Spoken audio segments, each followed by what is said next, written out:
Olá, pessoal, bem-vindos a mais uma conversa aqui no canal.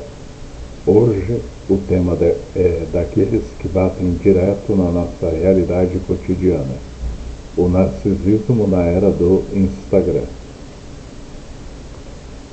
Vivemos uma época em que todo mundo carrega um espelho no bolso. Não é mais o lago onde Narciso se apaixonou pela própria imagem, como conta o mito grego que inspirou Freud.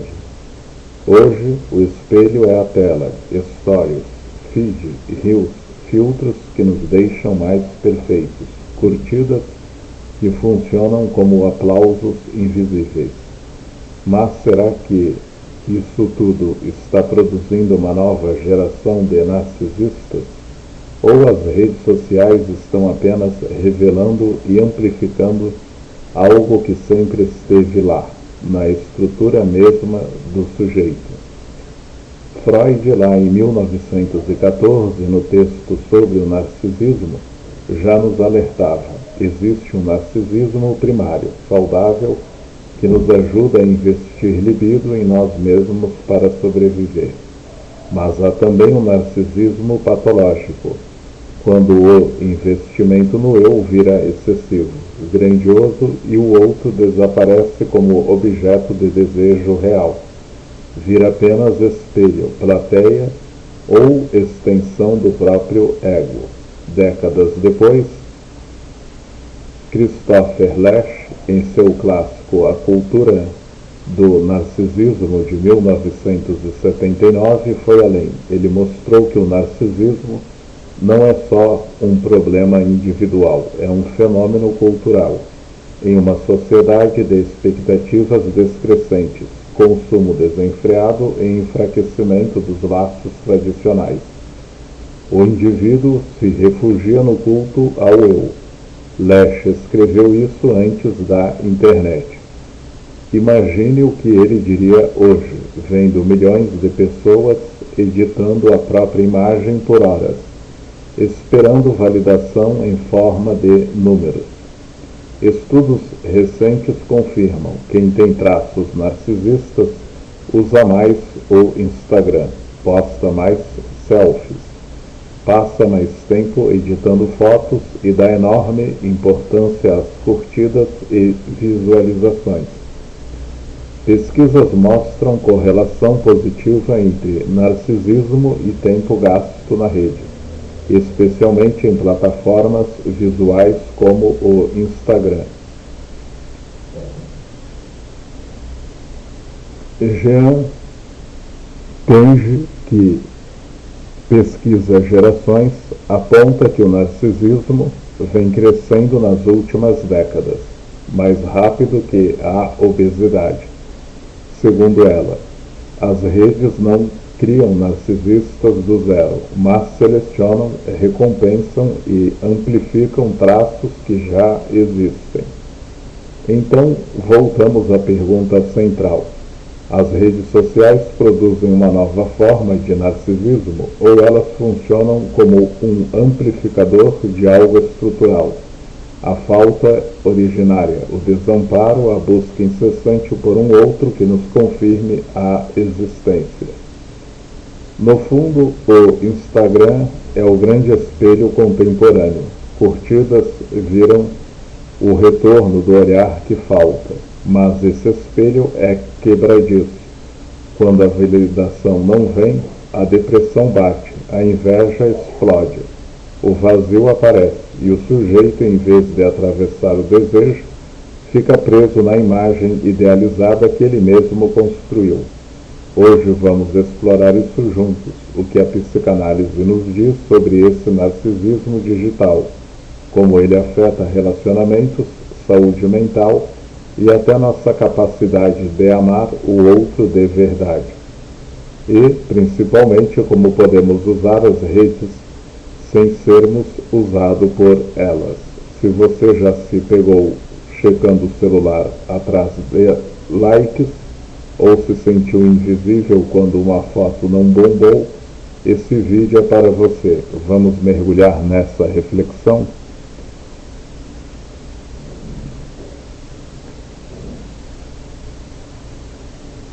Deixe seu like, seu comentário, mas, mais importante, sua opinião sincera. Você acha que as redes estão criando narcisistas ou apenas expondo o que sempre existiu? Me conta aqui embaixo.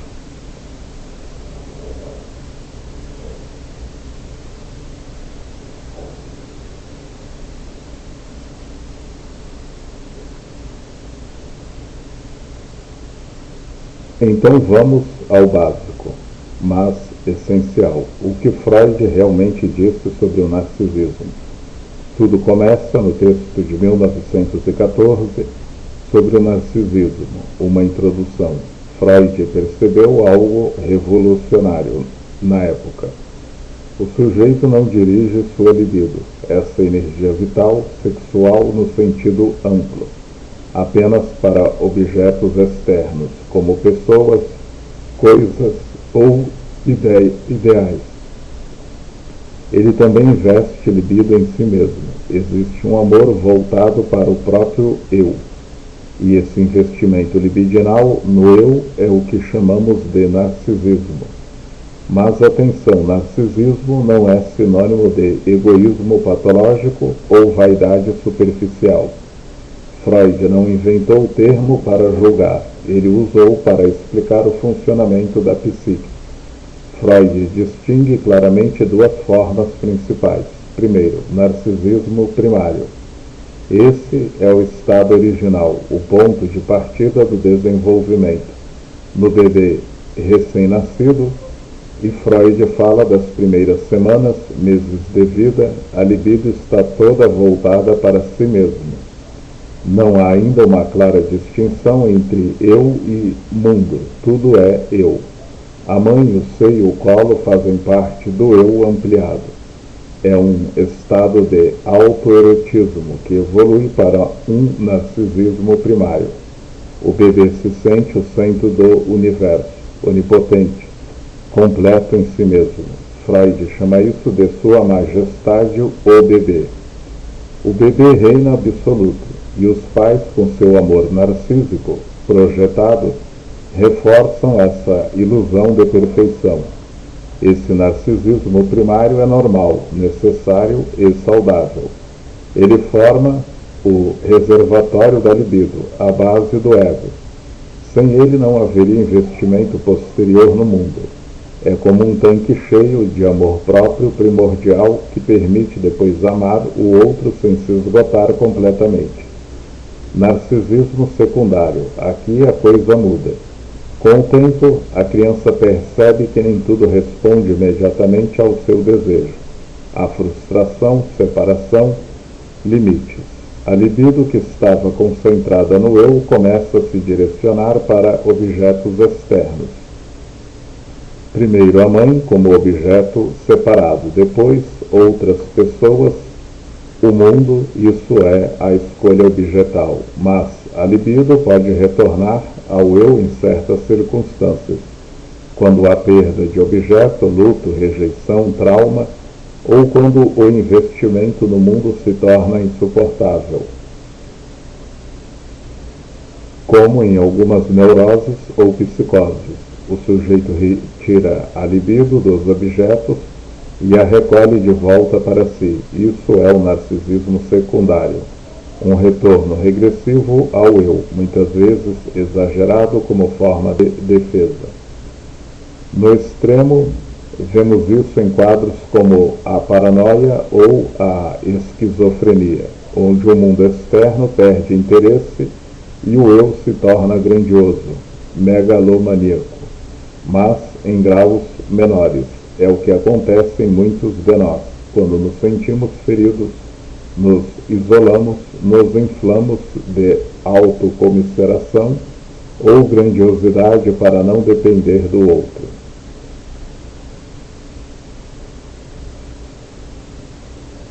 Resumindo as diferenças-chave: primário, original, infantil, universal, saudável no início, libido no eu como estado de base, eu sou tudo.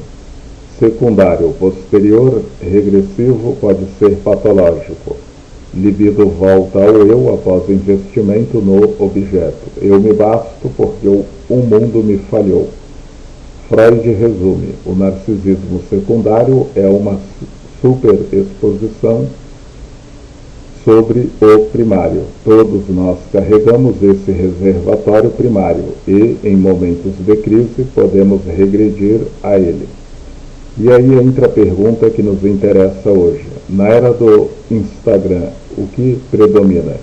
Estamos vivendo um narcisismo primário, recriado artificialmente, filtros que nos devolvem a ilusão de perfeição infantil, likes que simulam o amor incondicional dos pais, ou um narcisismo secundário defensivo, onde, diante da solidão moderna, retiramos libido do real e a jogamos na imagem editada, no feed curado. Vamos explorar isso no próximo bloco. Como o Instagram funciona como um espelho lacaniano turbinado, amplificando tanto o primário quanto o secundário. E o que a psicanálise nos diz sobre escapar dessa armadilha. Se esse conceito de Freud ressoou com você, se já sentiu esse retorno ao eu em momentos difíceis, comenta aqui qual das duas formas você reconhece mais na sua relação com as redes. Primário, busca de completude, ou secundário, defesa contra o vazio.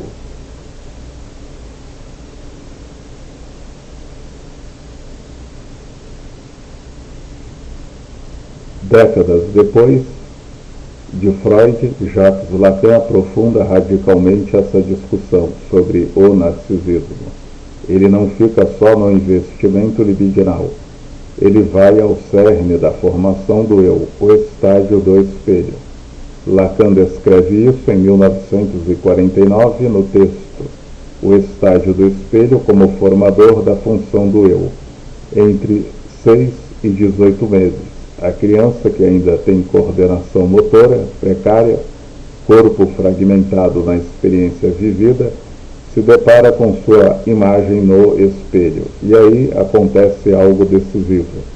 Ela reconhece essa imagem como eu. O bebê sorri, gesticula, fica jubilante. É uma identificação jubilosa com a imagem especular.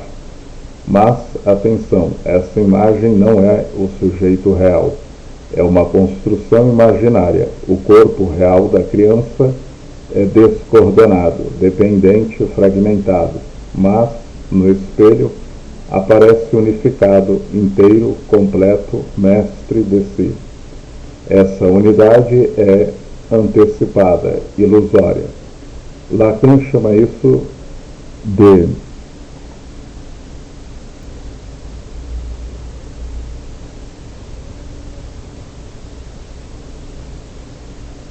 micunescência, um desconhecimento fundamental, uma alienação. O sujeito se constitui se identificando com algo que não é ele, com uma imagem externa.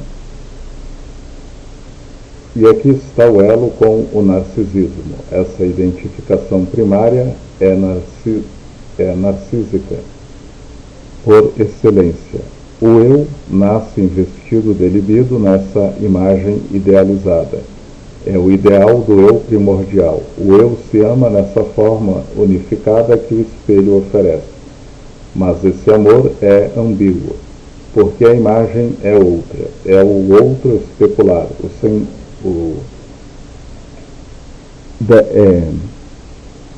Daí surge a agressividade. O eu se forma rivalizado com essa imagem que o completa e ao mesmo tempo o ameaça. É melhor, mais coordenado. Narcisismo e agressividade andam juntos desde o início.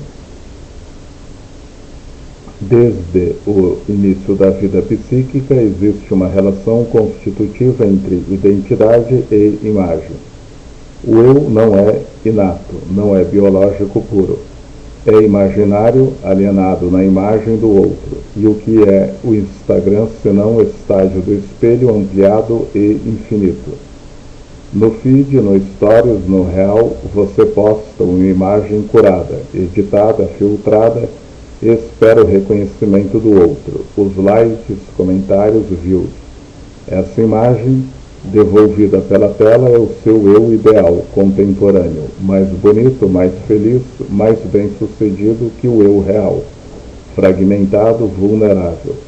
Os filtros simulam a unidade jubilosa do bebê, apagam imperfeições, constroem coerência onde há falta. Mas assim como no estádio do espelho há alienação, você se identifica com essa versão idealizada, mas ela nunca é totalmente você. Quando a foto não pega, quando os likes não vêm,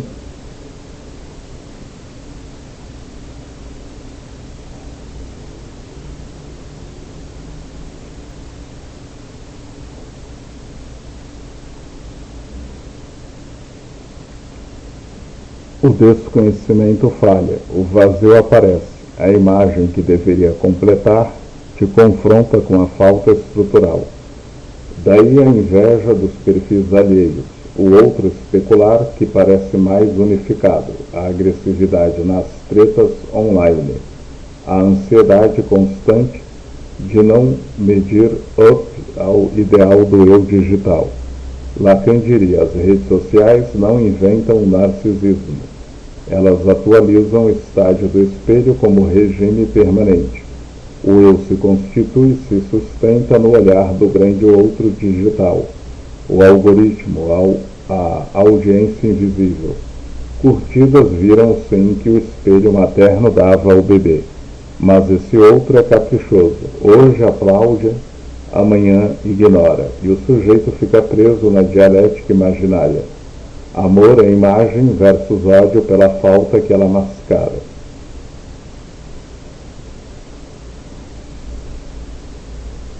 Então, o que isso significa para nós hoje? Estamos condenados a essa alienação eterna na imagem? Ou à saída, atravessar o imaginário rumo ao simbólico, ao desejo do outro real? Se você já editou uma foto 1000 vezes antes de postar, ou se sente um vazio depois de uma postagem que não bombou, isso ressoa com o estágio do espelho. Me conta nos comentários qual imagem você mais cultiva no seu feed, a que te completa ou a que te protege da falta.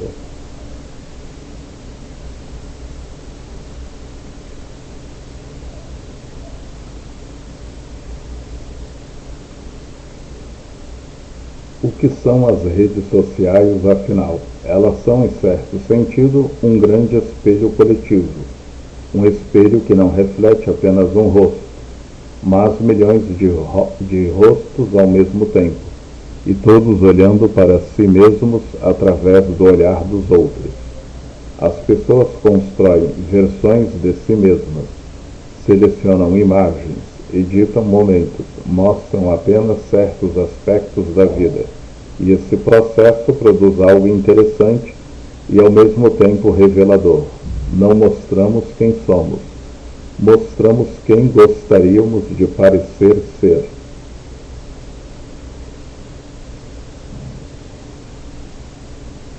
No feed, criamos uma narrativa visual curada, viagens perfeitas, corpos esculpidos, sorrisos constantes, momentos autênticos que foram 1000 vezes ensaiados. O Instagram não é um diário da vida real. É um álbum de desejos, uma vitrine do eu ideal.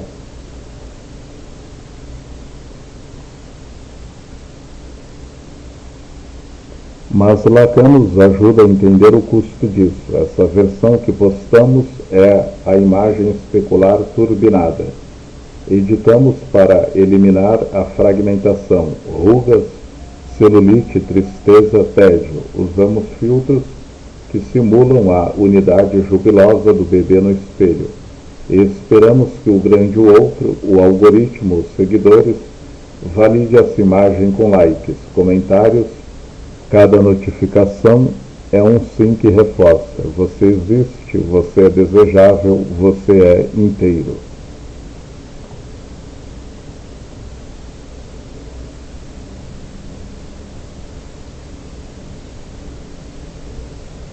E o mais perigoso: esse espelho coletivo é quebradiço.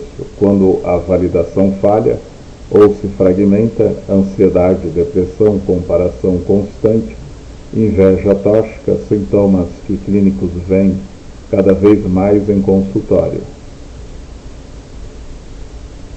Resumindo, as redes sociais não são neutras, elas amplificam o regime imaginário do narcisismo, transformam o estágio do espelho em um loop infinito. Postar, esperar, validação, editar mais, postar de novo. O eu real, com suas contradições, desejos autênticos e faltas, fica em segundo plano. O que prevalece é o eu idealizado, performático, que depende do olhar do outro para existir. Mas será que dá para usar esse espelho sem ser engolido por ele? Dá para postar sem se perder na imagem? Ou estamos condenados a essa dialética narcísica?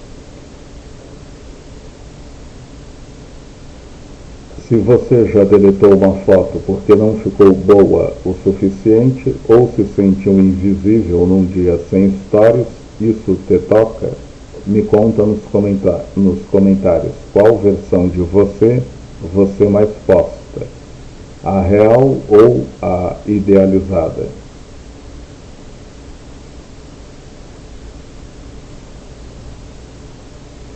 O eu como espetáculo. Na era digital, o eu se transforma em espetáculo. A vida cotidiana vira conteúdo, momentos íntimos viram postagem, experiências pessoais viram narrativa pública. Não é mais só viver, é performar a vida para uma plateia invisível. E aqui aparece uma dinâmica psíquica muito importante, a necessidade de reconhecimento.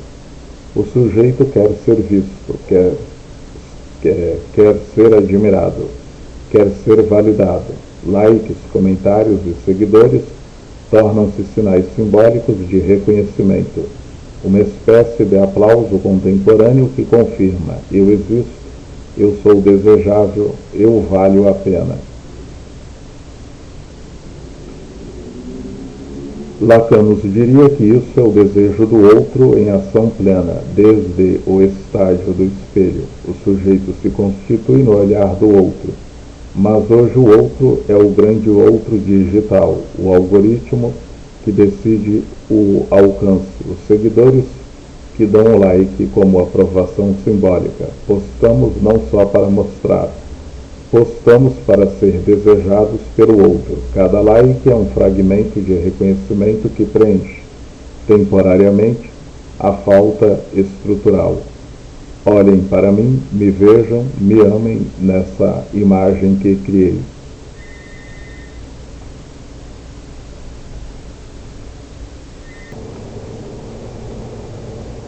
E aí vem o ciclo vicioso, a garota checando o celular obsessivamente esperando as notificações. O coração acelera com cada ping, um micro-orgasmo de validação. Mas quando o like não vem, ou quando o número é baixo, o vazio bate forte. A ansiedade surge, a depressão ronda. O reconhecimento que deveria sustentar o eu vira dependência. O sujeito se torna refém do espetáculo que ele mesmo montou. Isso não é vaidade superficial, é uma economia libidinal alterada. Freud falaria de narcisismo secundário. Retiramos investimento do mundo real, relacionamentos profundos, trabalho autêntico, e o recolhemos para a imagem pública, esperando que ela nos devolva o amor que falta. Guy Debord, em A Sociedade do Espetáculo, 1967, já previa isso. A vida se reduz a imagens mediadas, e o sujeito vira a mercadoria de si mesmo. Hoje, com o Instagram e TikTok, o espetáculo é democratizado. Todo mundo é ator, produtor e plateia ao mesmo tempo.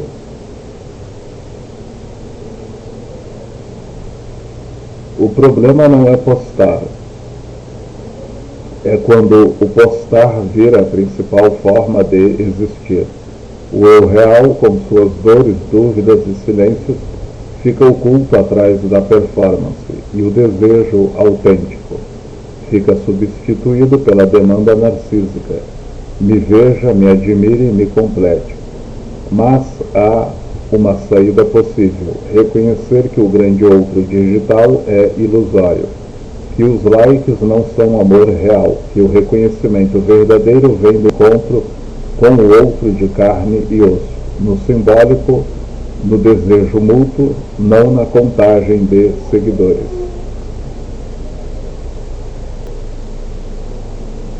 Se você já sentiu esse vazio depois de uma postagem que não deu certo, ou se vive checando notificações como se sua existência dependesse disso, isso te toca? Me conta nos comentários qual é o maior espetáculo que você monta nas redes e por quê.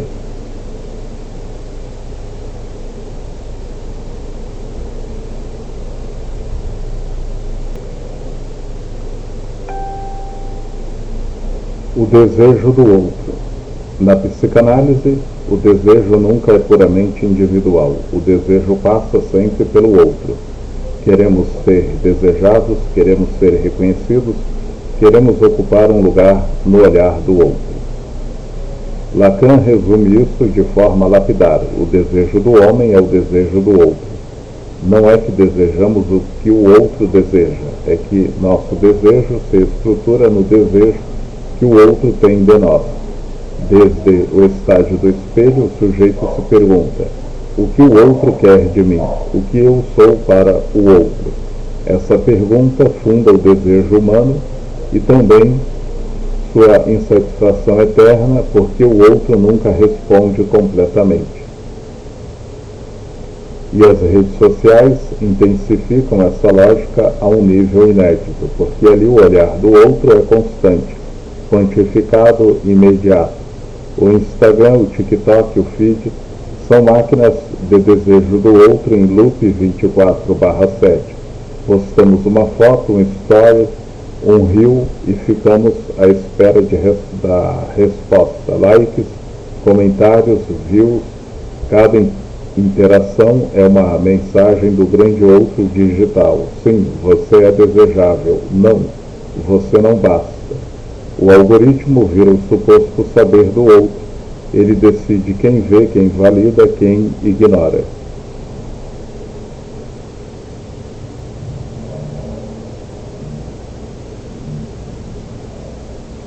Freud nos diria que isso é um narcisismo secundário exacerbado. A libido, em vez de se investir no mundo, recolhe-se para a imagem curada, esperando que ela a devolva multiplicada.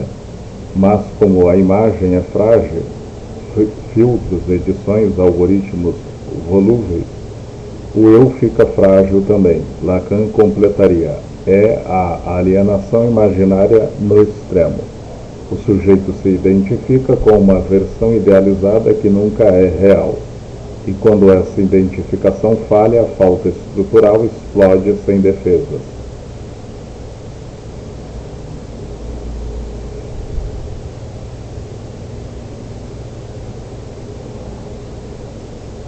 Quando o narcisismo frágil domina, o sujeito vive em alerta constante, checando notificações como se fossem oxigênio. Estudos mostram que essa dependência correlaciona com picos de ansiedade, baixa autoestima e até comportamentos suicidas em extremos. O eu não tem mais um núcleo sólido, é um castelo de cartas sustentado por likes. O problema maior, esse narcisismo frágil, não é patológico raro, é cultural, epidêmico na era digital. Gerações crescem achando que existir é ser visto, ser validado, ser curtido. O risco é perder a capacidade de tolerar o vazio, o silêncio, a solidão necessária para o desejo autêntico emergir. Mas há esperança. O caminho psicanalítico é atravessar essa ilusão, reconhecer que o valor não está na imagem nem na aprovação externa, que o eu real, fragmentado e faltante, é suficiente para desejar e ser desejado no encontro real, não no feed, usar as redes como ferramenta, não como espelho definidor. Se você já se pegou deletando uma foto porque não bombou ou se sentiu sem valor num dia sem notificação, isso te toca? Me conta nos comentários. Você já confundiu likes com seu próprio valor? Como isso te afeta?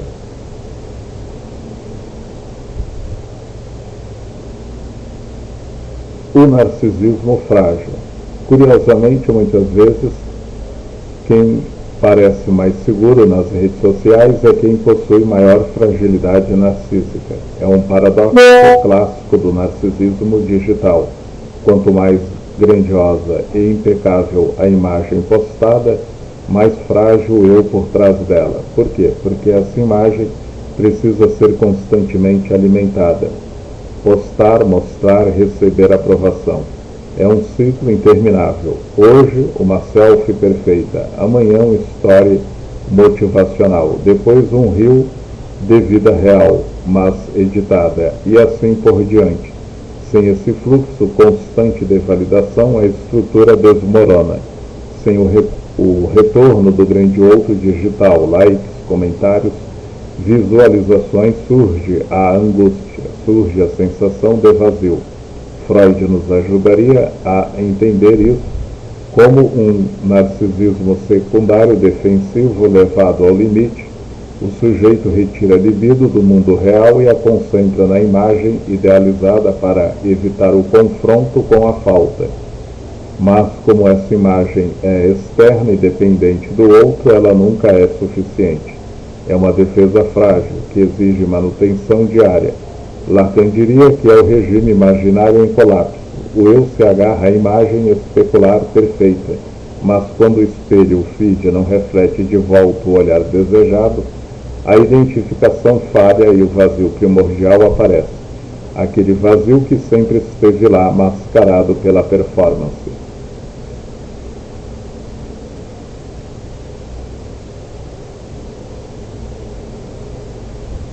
A fachada de segurança esconde a dependência. Quem posta mais, quem parece mais no controle, muitas vezes está mais ansioso por dentro. O post não é expressão livre, é demanda urgente. Me confirme que eu existo, que eu valho. E quando a validação seca, quando o algoritmo ignora, quando os likes caem, quando ninguém comenta, a angústia irrompe. O sujeito sente um buraco no peito, não porque perdeu seguidores, mas porque perdeu o espelho que sustentava o eu. Surge o pânico de não ser visto, de não ser desejado. Muitos relatam em análise: se ninguém curte, eu me sinto invisível, como se não existisse. É o oposto do narcisismo grandioso clássico. Ali o eu se infla sozinho, aqui o eu se esvazia sem plateia. Olhe para a expressão, rosto abatido, mão cobrindo a boca, celular ao lado como testemunha muda. É o momento em que o ciclo quebra. Postei, esperei, nada veio. O vazio não é só emocional, é existencial. Estudos recentes mostram que quedas abruptas na interação social digital correlacionam com picos de ideação suicida em adolescentes e jovens adultos. O narcisismo frágil não tolera o silêncio do outro. O mais triste, essa dinâmica cria um vazio. Quanto mais frágil o eu, mais se posta para reabastecer a imagem. Quanto mais se posta, mais dependente se fica. É um loop que reforça a alienação. O sujeito vive para a imagem, não para si mesmo. Mas a psicanálise oferece uma via de saída, atravessar esse ciclo. Reconhecer que o vazio não é defeito a ser preenchido com likes. É estrutural, constitutivo do desejo humano. que o reconhecimento verdadeiro não vem de números, mas do encontro com o outro real, imprevisível, que não precisa ser alimentado constantemente, que postar pode ser prazer, expressão, criação, desde que não seja condição de existência. Se você já sentiu esse vazio depois de um dia ruim nas redes, ou se percebeu postando mais quando se sente inseguro, isso ressoa? Me conta nos comentários. Você já notou que quem posta mais perfeição às vezes está mais fragilizado por dentro? O vazio contemporâneo. A sociedade contemporânea estimula o sujeito a buscar reconhecimento permanente, seja no feed, nos stories, nos comentários. O imperativo é ser visto, ser curtido, ser desejado o tempo todo. Mas aqui está o ponto crucial da psicanálise. O reconhecimento não preenche o vazio estrutural do desejo. O desejo humano nunca se satisfaz completamente. Lacan nos ensina que o desejo é sempre desejo do outro, mas o outro também é barrado, faltante. Não há um outro completo que possa nos dar o que falta. O que chamamos de falta ou vazio não é um defeito acidental, é estrutural, constitutivo do sujeito falante. Desde que entramos na linguagem, desde que nos alienamos na imagem especular, carregamos esse buraco irremediável. O desejo circula em torno dele, mas nunca o tapa. Freud já apontava algo parecido no além do princípio do prazer. Há uma repetição compulsiva, uma busca incessante por algo que nunca chega. Na era digital, essa repetição ganha forma concreta. Postar, esperar likes, sentir um pico de prazer, dopamina, vazio retorna, postar de novo. É um ciclo infinito, uma tentativa desesperada de preencher o que não pode ser preenchido. Quando o sujeito tenta tapar essa falta com imagem e aprovação, ele entra exatamente nesse loop. A imagem curada vira o objeto imaginário que promete completude. Se eu for perfeito no feed, se eu receber 1000 likes, aí sim serei inteiro. Mas cada validação é passageira. O like vem, o prazer dura segundos e o vazio volta mais insistente, porque o que o sujeito busca não é o reconhecimento real, que sempre é parcial, mas o objeto perdido, aquele gozo mítico de completude que nunca existiu.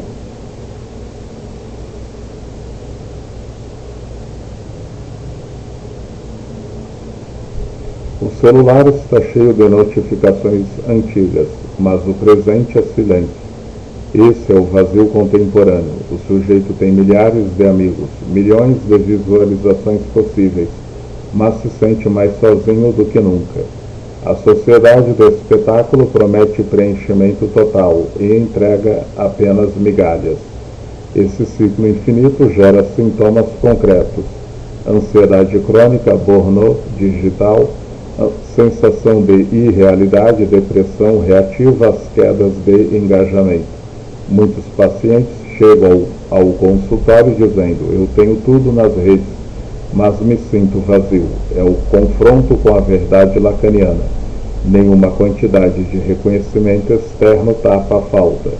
Quanto mais se busca preencher com o imaginário, imagem, aprovação, mais o vazio se revela. A boa notícia da psicanálise é que o vazio não precisa ser preenchido, ele precisa ser atravessado. O desejo autêntico surge quando paramos de demandar ao outro o impossível e aceitamos a falta como o motor do desejo. Postar pode continuar sendo prazer, mas sem a ilusão de que isso vai nos completar. O outro real, de carne, osso e imprevisibilidade, é o que pode sustentar o desejo vivo, não o outro digital que responde com números. Se você já sentiu esse vazio mesmo depois de um post perfeito ou de um dia cheio de interações, isso te toca? Me conta nos comentários. Você já percebeu que quanto mais busca reconhecimento online, mais o vazio aparece?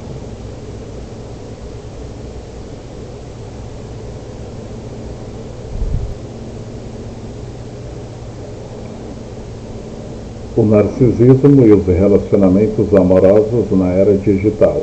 Chegamos a um ponto que muitos de vocês já pediram nos comentários: o narcisismo e os relacionamentos amorosos na era digital. Porque o que acontece quando o vazio estrutural, que falamos antes, invade o amor? Quando o eu te amo começa a soar como curte minha foto. Quando o desejo real é substituído por uma demanda constante de validação. No amor, segundo Freud, há uma escolha objetal. Investimos libido no outro como objeto separado, reconhecendo sua alteridade. Mas, no narcisismo, o outro vira extensão do eu, um espelho que reflete grandiosidade ou completa o que falta. Na era digital, o narcisismo frágil amplifica isso. O parceiro não é mais só amado, ele vira espectador do feed ou extensão do eu idealizado. Pense nisso.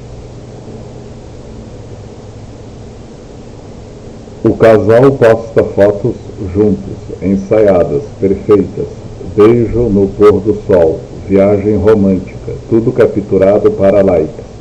O amor vira conteúdo e o parceiro precisa admirar, curtir, comentar. Se não faz, surge a angústia. Você não me valida o suficiente. O eu te amo se confunde com me confirma que sou desejável. Lacan nos ajuda a entender o drama. No amor, o desejo é sempre desejo do outro. Queremos ser desejados pelo outro, mas o outro é barrado. Nunca pode nos dar tudo. No digital, o parceiro vira um outro mais acessível e caprichoso. Ele pode curtir, elogiar, mas também ignorar stories, dar like em foto de ex ou simplesmente não responder rápido. Daí o ciúme digital. Porque curtiu aquela foto dela? Não é só insegurança, é o narcisismo frágil ferido. O eu idealizado não foi validado.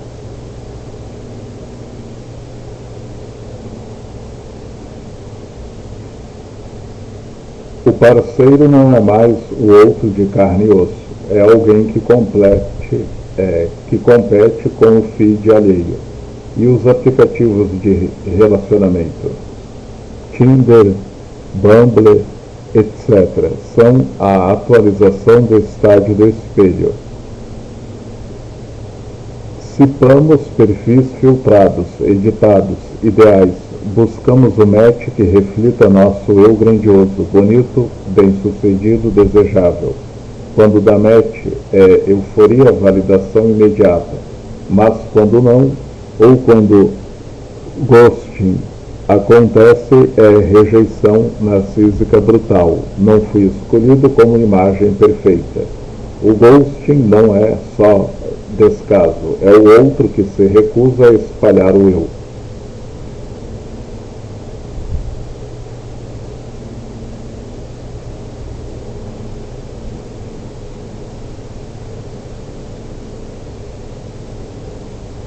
O aplicativo promete completude, encontre o amor perfeito, mas entrega uma caça ao espelho. O outro é objeto imaginário, não sujeito real com faltas.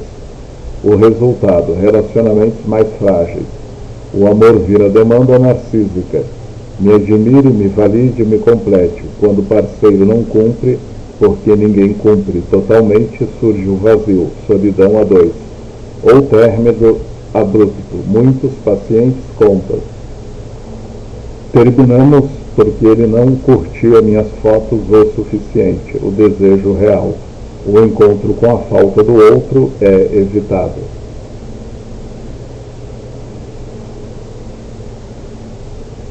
Mesmo em um relacionamento digital pode isolar. O parceiro vira espectador distante e o eu fica preso na busca de validação externa. A psicanálise nos convida a atravessar isso, reencontrar o desejo além da performance, amar o outro não como espelho perfeito, mas como faltante, alguém que nos confronta com nossa própria falta. Usar as redes sem deixar que elas ditem o valor do amor. Se você já sentiu ciúme de like ou se o relacionamento virou competição de engajamento, isso ressoa? Me conta nos comentários como as redes afetam seu amor, mais conexão ou mais demandas.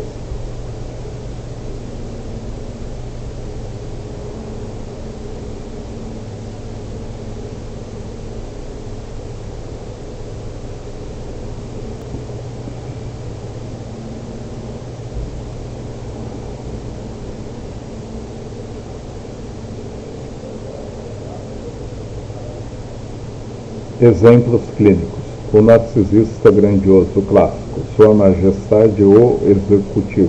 Perfil homem de 45 a 55 anos, alto, cargo corporativo.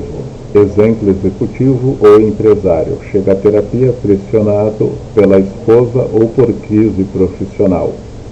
Exemplo, demissão ou divórcio ameaçado. Sintomas observados: grandiosidade evidente, exagera conquistas, eu construí essa empresa do nada.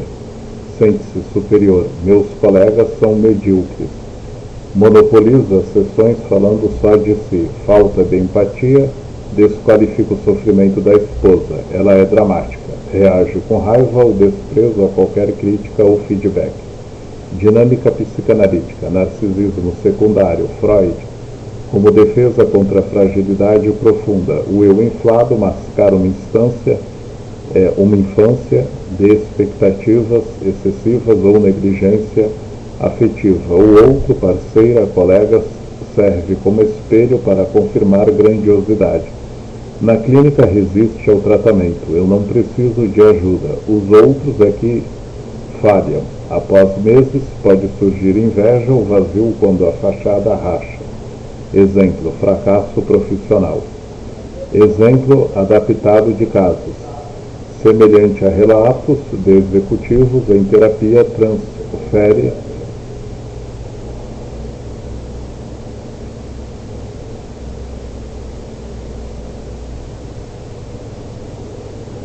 o paciente chega dizendo, eu sou melhor no que faço, mas desmorona quando confrontado com rejeição real. O narcisista vulnerável, frágil, a busca infinita de validação. Perfil, jovem adulto, 25 a 40 anos, frequentemente mulher ou homem em profissões criativas, visuais, influencer, designer, profissional liberal. Chega à terapia por depressão, ansiedade crônica ou sensação de vazio, apesar de tudo parecer bem. Sintomas observados: hipersensibilidade a críticas. Um comentário negativo no feed causa crise de dias. Baixa autoestima mascarada por performance. Posta fotos editadas obsessivamente. Inveja tóxica dos outros, porque eles bombam e eu não. Dependência de likes. Comentários para se sentir vivo. Relacionamentos instáveis. Parceiro vira validador. Se não curte histórias, surge ciúme ou retraimento passivo. Agressivo.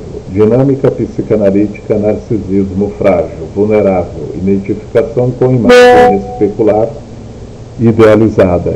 Lacan, mas com medo constante de desmascaramento. O vazio estrutural é tapado com aprovação externa. Quando falha, surge angústia de aniquilação ou depressão ligada a narcisismo primário não resolvido, mas traumas relacionais precoces. Na clínica chega dizendo, ninguém me entende, ou eu me sinto invisível. Terapia revela esquema de defeito, vergonha, TCC, TE ou clivagem narcísica, defesas contra esfacelamento, progresso lento.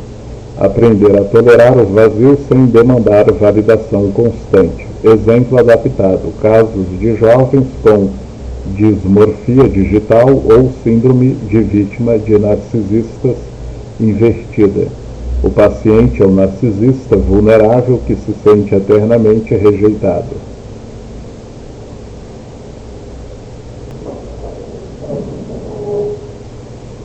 Narcisismo no relacionamento. O parceiro como espelho quebradiço.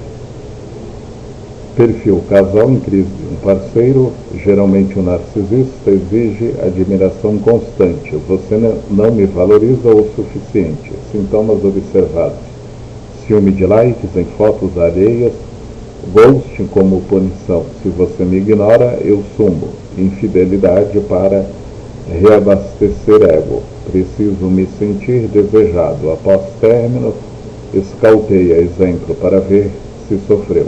Dinâmica psicanalítica. Escolha objetal narcísica. Freud. O parceiro é extensão do eu, não sujeito separado.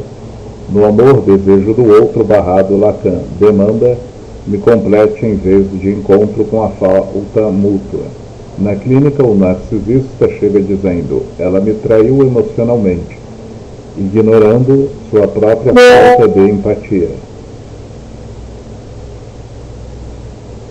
Tratamento foca em reconhecer o outro como faltante, não como plateia. Narcisismo maligno, grave, o desprezo destrutivo. Perfil raro, mas grave. Homem, mulher com traços antissociais, mas narcisismo. Exemplo executivo que humilha subordinados ou parceiros abusivos. Sintomas observados: exploração interpessoal extrema, falta total de remorso, inveja que vira destruição. Se não posso ter, ninguém tem. Dinâmica psicanalítica. Narcisismo maligno. Fusão de grandiosidade com agressividade primitiva. Super-eu cruel, ataca o eu e o outro. Na clínica, difícil acesso. Chega por crise legal ou ultimato familiar. Progresso mínimo sem internação ou terapia intensiva.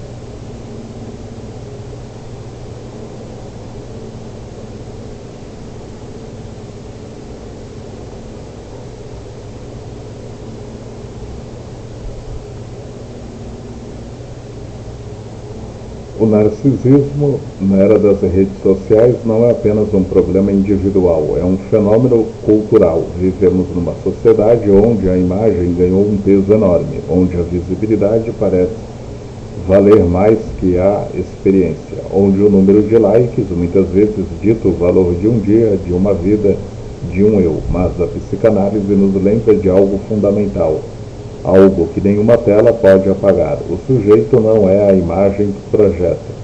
Existe sempre algo além da aparência. Existe o inconsciente, existe o desejo, existe o real que escapa, que não se deixa capturar por filtro nenhum. Por trás da imagem perfeita, do sorriso ensaiado, do feed harmonioso, da vida bem-sucedida que postamos, muitas vezes existe algo que não aparece nas fotos: angústia, falta, desejo não realizado e sofrimento. E é exatamente aí que começa o verdadeiro trabalho clínico. Não para eliminar a falta, porque ela é estrutural, mas para atravessá-la, para escutar o que fala no silêncio entre um post e outro, para acolher o sujeito real com suas contradições, suas dores, seus desejos autênticos, aquele sujeito que não precisa de validação constante para existir. A psicanálise não promete completude, ela oferece um espaço onde o vazio pode ser habitado, onde o desejo pode circular sem ser reduzido a métricas, onde o outro não é mais um espelho que valida ou rejeita, mas alguém que pode de verdade encontrar o sujeito na sua falta. Então, se você está aqui assistindo isso e sente que por trás do seu feed há algo que não cabe em stories, angústia que não explica, vazio que likes não preenche, desejo que não sabe nomear, saiba que não está sozinho. Há um lugar para escutar isso. Há um lugar que atravessa isso.